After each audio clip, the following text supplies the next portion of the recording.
Good morning, students, and welcome to another class. Class 11, chapter number 7, Structural Organization in Animals से lecture number 3 शुरू करते हैं। और इस लेक्चर में हम मसल टिश्यू की बात करने वाले हैं। तो आप देखिए students, each muscle is made of many muscle fibres. प्रत्येक मसल जो होती है वो कई मसल फाइबर से मिलकर बनी हुई होती है। Muscle fibres are composed of numerous fine myofibrils. जो मसल फाइबर्स होते हैं वो असंख्य प्रकार के फाइन छोटे छोटे पतले मायोफाइब्रिल्स से मिलकर बने हुए होते हैं। Muscle fibres can contract and relax. जो मसल फाइबर्स है वो कॉन्ट्रैक्ट कर सकते हैं यानी अपनी लेंथ को शॉर्ट कर सकते हैं, और रिलैक्स हो सकते हैं यानी अपनी लेंथ बढ़ा सकते हैं। मसल्स जो है वो लोकोमोशन में, गमन में और मूवमेंट्स में पार्ट लेती है, भाग लेती है। आप याद रखेंगे मसल्स आर 3 टाइप्स। मसल्स के 3 प्रकार हम देखते हैं, skeleton muscle, smooth muscle and cardiac muscle. तीनों मसल के टाइप आप याद रखेंगे।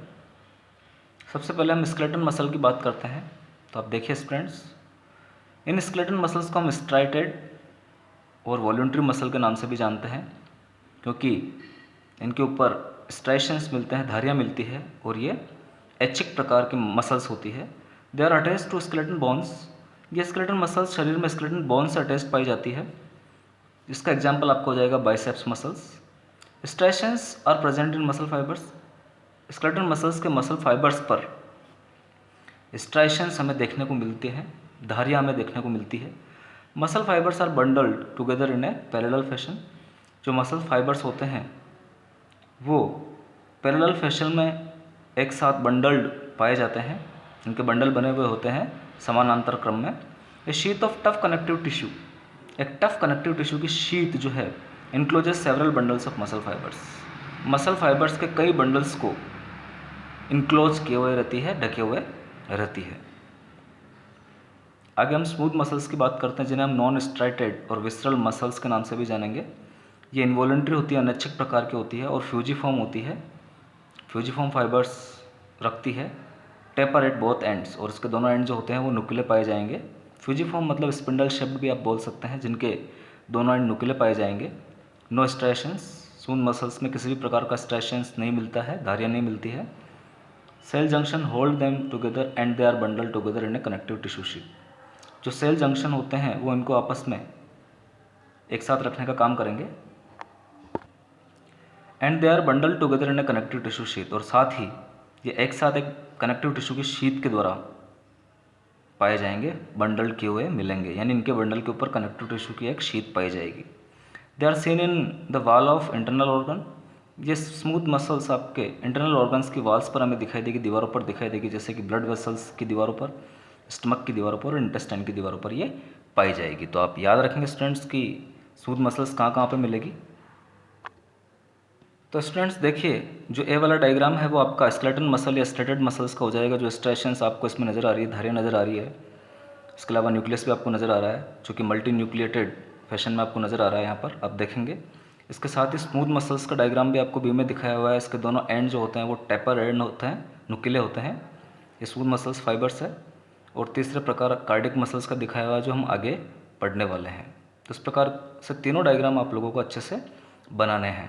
कार्डिक मसल्स में भी स्ट्रेशंस आपको दिखाई देंगे और न्यूक्लियस दिखाई देंगे। यहाँ पर भी न्यूक्लियस पाए जाए, यानी तीनों मसल्स में आपको न्यूक्लियस दिखाई दे रहे हैं।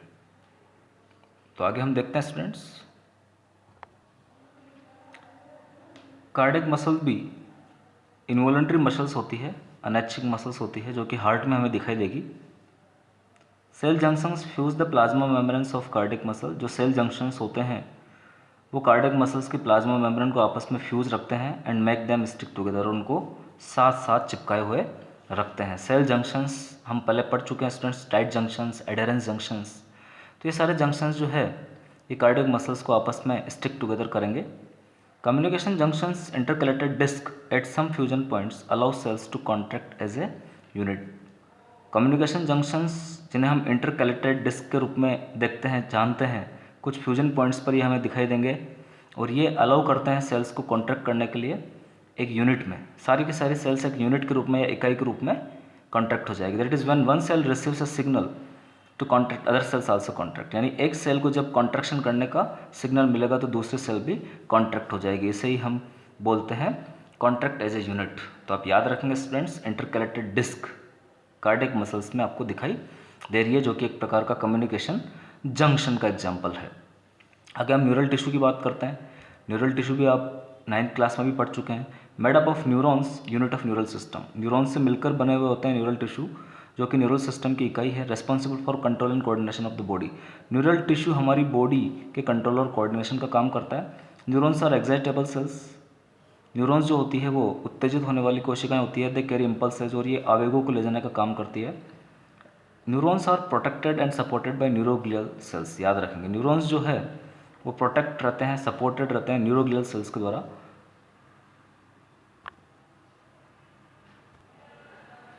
Neuroglia makes up more than 1/2 the volume of neural tissue. जो न्यूरोग्लियल सेल्स होती है वो न्यूरल टिश्यू का 1/2 से भी ज़्यादा भाग बनाती है। तो आप याद रखेंगे स्टूडेंट्स। डायग्राम की हम बात करें तो कार्डियक मसल्स का डायग्राम मैं आपको बता चुका हूँ, ये आपका कार्डियक मसल का डायग्राम हो जाएगा। और बुक में हमारे न्यूरल टिश्यू का डायग्राम भी दे रखा है, जिसमें आपको एक्सोन, जो लंबा वाला भाग एक्सोन का हो जाएगा, सेल बॉडी वाला पार्ट हो जाएगा, सेल बॉडी विथ न्यूक्लियस, और डेंड्राइट्स, जो ब्रांचेज निकली हुई है वो डेंड्राइट्स बोला जाएगा। और उसके साथ ही आपको न्यूरोग्लिया भी नज़र आ रहा है। तो आप याद रखेंगे students, neural tissue neuron with neuroglia. हमारी बुक में डायग्राम दिया हुआ है, आप इसे बनाने की प्रैक्टिस करेंगे। आगे हम ऑर्गन और ऑर्गन सिस्टम की बात करते हैं। तो आप लोगों को पता है सेल्स जो है वो अरेंज होकर मिलकर टिश्यूज़ बनाती है।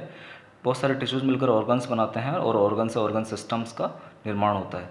This organisation is essential for better coordinated activities of the cell. और ये जो ऑर्गेनाइजेशन है वो आवश्यक होता है एक बेटर कोऑर्डिनेटेड एक्टिविटीज़ करवाने के लिए सेल्स की, ताकि सेल्स एक अच्छे ढंग से कोऑर्डिनेशन वे में फंक्शन कर सके, उसके लिए आवश्यक होता है। An organ is made of one और मोर टाइप ऑफ टिश्यूज़। एक ऑर्गन जो है एक या एक से अधिक टिश्यूज से मिलकर बना हुआ होता है। जैसा कि हम बात करते हैं, heart has epithelial, connective, muscular, neural tissue. Heart के अंदर एपिथेलियल टिश्यू भी मिलता है, कनेक्टिव टिश्यू भी मिलता है, मस्कुलर टिश्यू भी मिलता है और न्यूरल टिश्यू भी पाया जाता है। तो इस प्रकार से स्टूडेंट्स ऑर्गन और ऑर्गन सिस्टम भी हम देखते हैं। और एनिमल टिश्यू वाला जो पोर्शन है हमारा इस चैप्टर का कंप्लीट हो जाता है। और ये चैप्टर भी हमारा कंप्लीट हो जाता है, क्योंकि जो रिवाइज सिलेबस है उसमें यहीं तक का भाग हमारे एग्जामिनेशन में आने वाला है। Thank you very much.